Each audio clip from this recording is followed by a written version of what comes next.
Start agad tayo sa chipset. 6300 5G Dimensity ang nandito. Para sa akin, green flag yan para sa ganitong presyo.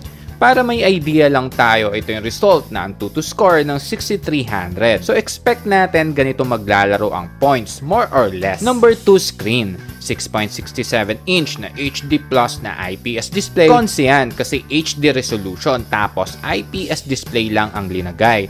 Lalo pag sanay yung mata mo sa full resolution, ramdam yung diferensya. Pero bumawi naman sa 120Hz para sa refresh rate. Yan, green flag. Mas mataas ang hertz, mas mabilis ang response ng screen.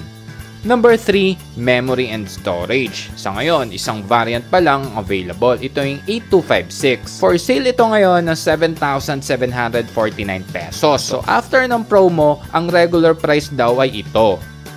Number 4, battery. Common na 5,000 mAh ang nandito na supported din ng 18 watts. So ni-stock na sila dito sa 18 watts. Sana linevel up at least 33 watts sana or mas mataas, mas masaya. Number 5, claim/features. Ito'y rated IP54, dual speakers, at meron itong 5 years lasting fluency. So ano ba ang meaning nun? Para simplihan lang natin at madaling maunawaan, ibig sabihin nun, expect natin ito na smooth na magagamit yung unit sa ganyang katagal na taon mula sa battery, software at hardware. Number 5, camera. Sa selfie, 8 megapixel, 108 naman sa main shooter. Dito na tayo sa last part, itong conclusion. Based sa specs at presyo sa 7,749 pesos, pros, decent chipset at main shooter. Cons, 8 megapixel lang sa selfie, supported lang din ng 18 watts at HD resolution lang na IPS display lang. Sa akin, factor talaga ang resolution, lalo pag sanay ang mata mo sa mataas na resolution, makukulangan ka sa HD Plus lang. Para sa akin lang naman yon. At dahil di pa natin hawak ang unit, need natin malaman kung anong flash memory at kung meron itong camera stabilization.